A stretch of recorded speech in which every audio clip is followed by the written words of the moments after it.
ಸಿದ್ದರಾಮಯ್ಯ ಒಬ್ಬ ವೀಕ್ ಮುಖ್ಯಮಂತ್ರಿ. ನಿವೃತ್ತ ಪೊಲೀಸ್ ಅಧಿಕಾರಿ ಭಾಸ್ಕರ್ ರಾವ್ ಹೇಳಿಕೆಯನ್ನು ಕೊಟ್ಟಿದ್ದಾರೆ. ಕಾಲ್ತುಳಿತದ ದುರಂತದಲ್ಲಿ 3 ಅಪರಾಧಿ ಸ್ಥಾನದಲ್ಲಿ ನಿಲ್ಲಬೇಕು.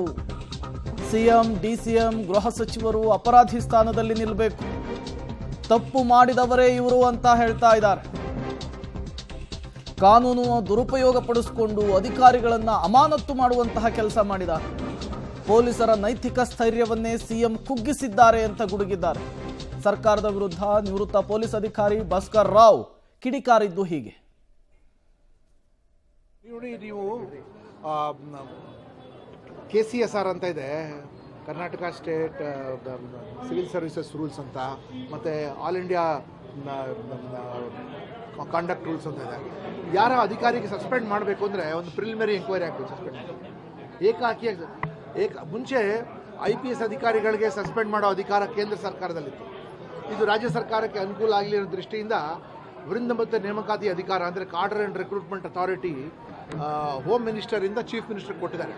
ಈ ರೀತಿ ದುರುಪಯೋಗ ಮಾಡೋದಾದ್ರೆ IPS ಮತ್ತು ಪೊಲೀಸ್ ಕಮಿಷನರ್ ಎಲ್ಲೇ ಇರಲಿ, ಬೆಂಗಳೂರು ಸಿಟಿಲಿ ಇರಲಿ, ಮೈಸೂರಲ್ಲಿ ಇರಲಿ, ಎಲ್ಲನೂ ಇರಲಿ, ಒಂದು ಆಲದ ಮರ ಇದ್ದಂಗೆ. ಅದು ಆಲದ ಮರ ಕೆಳಗೆ ಯಾವ ರೀತಿಯಾಗಿ ಬೇರೆ ಬೇರೆ ಪಕ್ಷಿಗಳು ಅಥವಾ ಬೇರೆ ಬೇರೆ ಪ್ರಾಣಿಗಳಿರ್ತಲ್ಲ, ಅದೇ ನಮೂನೆ additional commissioner, junior joint commissioner, deputy commissioner ಎಲ್ಲ ಅಧಿಕಾರಿಗಳು.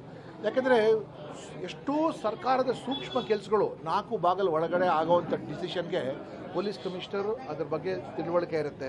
ಕೆಲವು ಸರ್ತಿ ಒಳ್ಳೆ ಡಿಸಿಷನ್ಸ್ ಇರುತ್ತೆ, ಕೆಲವು ಸರ್ತಿ ಬ್ಯಾಡ್ ಡಿಸಿಷನ್ಸ್ ಇರುತ್ತೆ, ಇನ್ಕರೆಕ್ಟ್. ಬಟ್ ಆದರೆ ಸರ್ಕಾರಕ್ಕೆ ವಿಶ್ವಾಸದಲ್ಲಿರುವಂಥ ಅಧಿಕಾರಿನೇ ಪೊಲೀಸ್ ಕಮಿಷನರ್. ಅಂಥ ಒಂದು ಪೊಲೀಸ್ ಕಮಿಷನರ್ಗೆ ನೀವೇ ಆಯ್ಕೆ ಮಾಡಿರೋಂಥ ಪೊಲೀಸ್ ಕಮಿಷನರ್ಗೆ ಕನಿಷ್ಠ ನೀವು ಅಸಮಾಧಾನ ಆಗಿದ್ರೆ ಅವ್ರಿಗೆ ವರ್ಗಾವಣೆ ಮಾಡ್ಬೋದಾಗಿ, ಅಥವಾ ರಜೆ ಮೇಲೆ ಹೋಗಿ ಅಂತ ಹೇಳ್ಬೋದಾಗಿತ್ತು, ಅಥವಾ ಬೇರೆ ಜವಾಬ್ದಾರಿ ಅಂತ ಹೇಳ್ಬೋದಾಗಿ, ಅಥವಾ ಅದು ಬೇಡ ನೀವು ಫಾರಿನ್ ಒಂದು ರೌಂಡ್ ಹೋಗ್ರಿ ನೀವು ಅಂತ ಹಂಗೆ ಕಳಿಸ್ಬಿಡ್ಬೋದಾಗಿತ್ತಲ್ಲ. ಅಂಥದ್ರಲ್ಲಿ ಇಷ್ಟು ಹೀನಾಯವಾಗಿ ಅವಮಾನ ಮಾಡಿ ಅವ್ರಿಗೆ, ಅವರ ಅಡಿಷನಲ್ ಕಮಿಷನರ್ಗೆ, ಅವ್ರ ಡೆಪ್ಟಿ ಕಮಿಷನರ್ಗೆ, ಅಸಿಸ್ಟೆಂಟ್ ಕಮಿಷನರ್, ಇನ್ಸ್ಪೆಕ್ಟರ್ ಎಲ್ರಿಗೂ ಮಾಡಿದ್ರೆ ಇಟ್ ಈಸ್ ಓನ್ಲಿ ಅವ್ರ ವೈಫಲ್ಯ ಅಲ್ಲ, ಅದು ಸರ್ಕಾರದ ವೈಫಲ್ಯವನ್ನು ಮುಚ್ಚಾಕಕ್ಕೆ ಪೊಲೀಸ್ನವ್ರಿಗೆ ಇದು ಮಾಡ್ತಿದ್ದಾರೆ.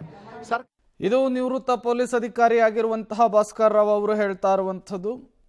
ಈ ಮೂಲಕ ಸಿಎಂ, DCM, ಗೃಹ ಸಚಿವರು ರಾಜೀನಾಮೆಯನ್ನು ಕೊಡಬೇಕು ಅಂತ ಕೂಡ ಹೇಳ್ತಾ ಇದ್ದಾರೆ.